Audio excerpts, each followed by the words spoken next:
Assalamualaikum warahmatullahi wabarakatuh. Perkenalkan, nama saya Maulidia Aprilianti Ando. Saya dari Fakultas Psikologi Universitas Boswa. Pada video kali ini, saya akan membuat tugas video sebagai salah satu pengembangan tugas video saya dari mata kuliah Filsafat Ilmu yang berjudul Konsep Pengetahuan. Secara epistemologi, pengetahuan berasal dari kata dalam bahasa Inggris yaitu you know. Dalam Encyclopedia of Psychology dijelaskan bahwa definisi pengetahuan adalah kepercayaan yang benar. You know is used for true belief. Sedangkan secara terminologi akan dikemukakan beberapa definisi tentang pengetahuan menurut DRS Siti Ghazalba. Pengetahuan adalah yang diketahui atau hasil pekerjaan tahu. Pekerjaan tahu tersebut adalah hasil dari kenal, sadar, insaf, mengerti, dan pandai. Pengetahuan itu adalah semua milik atau isi pikiran. Dengan demikian, pengetahuan merupakan hasil proses dari usaha manusia untuk tahu. Dalam Kamus Filsafat dijelaskan bahwa pengetahuan Yunodel adalah proses kehidupan yang diketahui manusia secara langsung dari kesadarannya sendiri. Dalam peristiwa ini, yang mengetahui subjek memiliki yang diketahui objek yang dalam dirinya sendiri demikian aktif sehingga yang mengetahui itu menyusun yang diketahui dan pada akhirnya sendiri dalam kesatuan aktif.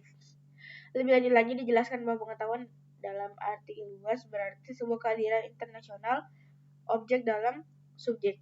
Namun dalam arti sempit dan berbeda dengan imajinasi atau pemikiran belaka, pengetahuan hanya berarti putusan yang benar atau pasti, kebenaran, kepastian. Ya. Di sini subjek sadar akan berhubungan objek dengan eksistensi. Pada umumnya adalah tepat kalau mengatakan pengetahuan hanya merupakan pengalaman sadar, karena sangat sulit melihat bagaimana persisnya suatu pribadi dapat sadar akan suatu eksistennya tanpa kehadiran eksisten itu dalam dirinya. Orang pragmatis, terutama John Dewey, tidak membedakan pengetahuan dengan kebenaran antara you know dengan truth. Jadi pengetahuan itu harus benar. Kalau tidak benar adalah kontradiksi. Satu pengetahuan. Beranjak dari pengetahuan adalah kebenaran, dan kebenaran adalah pengetahuan. Maka, dalam kehidupan manusia dapat memiliki berbagai pengetahuan dan kebenaran. Burhanuddin Salam mengemukakan bahwa pengetahuan yang dimiliki manusia ada 4, yaitu pertama, pengetahuan biasa, yakni pengetahuan yang dalam filsafat dikatakan dengan istilah common sense dan sering diartikan dengan good sense, karena seseorang memiliki sesuatu di mana ia menerima secara baik. Semua orang menyebutnya suatu itu merah karena memang itu merah. Benda itu panas karena memang dirasakan panas dan sebagainya. Dengan common sense, semua orang sampai keyakinan secara umum tentang sesuatu, di mana mereka akan berpendapat sama semuanya. Common sense diperoleh dari pengalaman sehari-hari. Nah, seperti air dipakai untuk menyiram bunga, makanan dapat memuaskan rasa lapar, musim kemarau akan mengeringkan sawah tak ada hujan, dan sebagainya. Yang kedua, pengetahuan ilmu yaitu sebagai terjemahan dari sains. Dalam pengertian yang sempit, sains diartikan untuk menunjukkan ilmu pengetahuan alam yang sifatnya kuantitatif dan objektif. Ilmu pada prinsipnya merupakan usaha untuk mengorganisasikan dan mensistematisasikan common sense, suatu pengetahuan yang berasal dari pengalaman dan pengamatan dalam kehidupan sehari-hari, namun dilanjutkan dengan suatu pemikiran secara cermat dan teliti dengan menggunakan berbagai metode. Ilmu dapat merupakan suatu metode berpikir secara objektif thinking. Tujuannya untuk menggambarkan dan memberikan makna terhadap dunia faktual. Pengetahuan yang diperoleh dengan ilmu diperolehnya melalui observasi, eksperimen, klarifikasi. Analisis ilmu itu objektif dan menyampingkan unsur pribadi. Pemikiran logika diutamakan, netral dalam arti tidak dipengaruhi oleh sesuatu yang bersifat kedirian subjektif, karena dimulai dengan fakta. Ilmu merupakan milik manusia secara komprehensif. Ilmu merupakan lukisan dan ketenangan yang lengkap dan konsisten mengenai hal-hal yang dipelajarinya dalam ruang dan waktu sejauh jangkauan logika dan dapat diamati panca indera manusia. Ketiga, pengetahuan filsafat, yakni pengetahuan yang diperoleh dari pikiran yang bersifat kontemplatif, dan spekulatif. Pengetahuan filsafat lebih menekankan pada universitas dan kedalaman kajian tentang sesuatu. Kalau ilmu hanya pada satu bidang pengetahuan yang sempit dan rigid, filsafat membahas hal yang lebih luas dan lebih mendalam. Filsafat biasanya memberikan pengetahuan yang reflektif dan kritis, sehingga ilmu yang tadinya berlaku dan cenderung tertutup menjadi longgar kembali. Keempat, pengetahuan agama, yakni pengetahuan yang hanya diperoleh Tuhan lewat para utusannya. Pengetahuan agama bersifat mutlak dan wajib diyakini oleh para pemeluk agama. Pengetahuan mengandung beberapa hal yang pokok, yaitu ajaran tentang cara berhubungan dengan Tuhan, yang sering juga disebut dengan hubungan vertikal, dan cara berhubungan dengan sesama manusia yang sering juga disebut dengan horizontal. Pengetahuan agama yang lebih penting di samping informasi tentang Tuhan, juga informasi tentang hari akhir. Hari iman kepada hari akhir merupakan ajaran pokok agama dan sekaligus merupakan ajaran yang membuat manusia optimis akan masa depannya. Menurut para pengamat, agama masih bertahan sampai sekarang karena adanya doktrin tentang hidup setelah mati karena masih dibutuhkan. Kedua, perbedaan pengetahuan dan ilmu. Dari jumlah pengetahuan yang ada, sering ditemukan keracunan antara pengertian pengetahuan dan ilmu. Kedua kata tersebut dianggap memiliki persamaan arti. Bahkan ilmu dan pengetahuan terkadang dirangkum menjadi kata menjemuk yang mengandung arti tersendiri. Hal ini sering kita jumpai dalam berbagai karangan yang membicarakan tentang ilmu pengetahuan.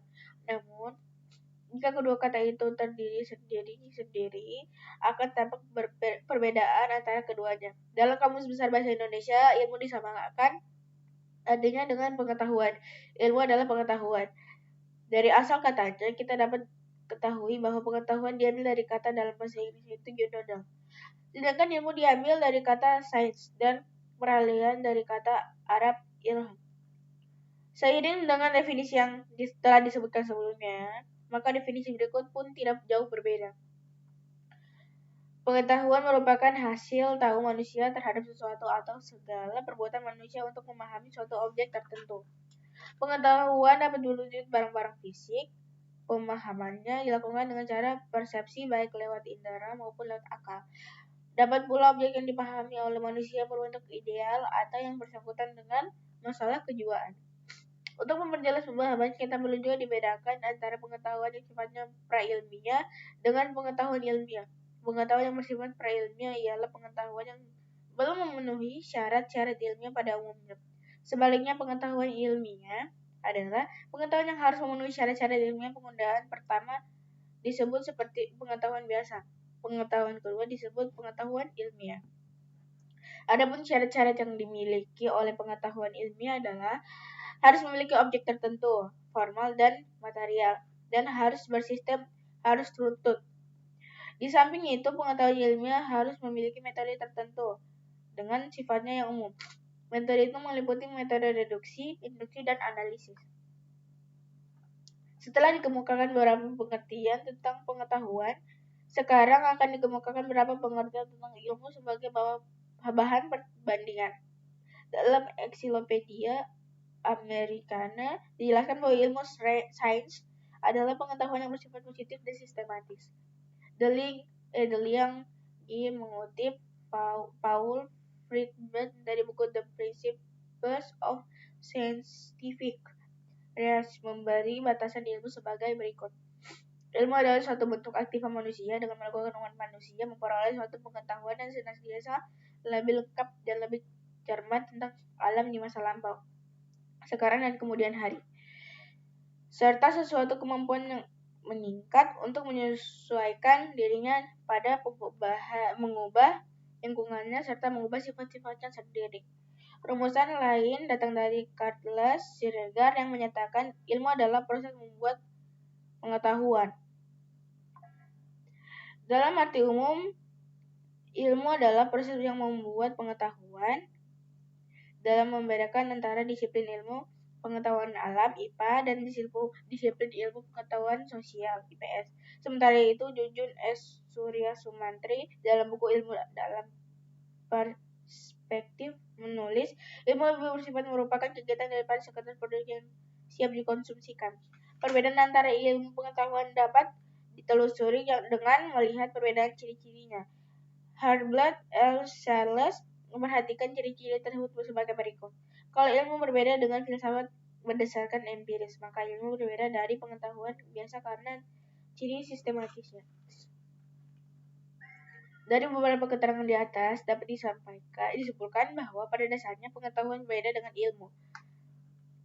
Perbedaan itu terlihat dari sifat sistematis dengan ilmu. Perbedaan itu terlihat sistematis dengan cara memperolehnya. Perbedaan tersebut menyangkut pengetahuan pra-ilmiah atau perbedaan hal tersebut menyangkut pengetahuan biasa. Sedangkan pengetahuan ilmiah dengan ilmu tidak mempunyai perbedaan yang berarti. Dalam perkembangannya lebih lanjut di Indonesia, pengetahuan disamakan artinya dengan ilmu.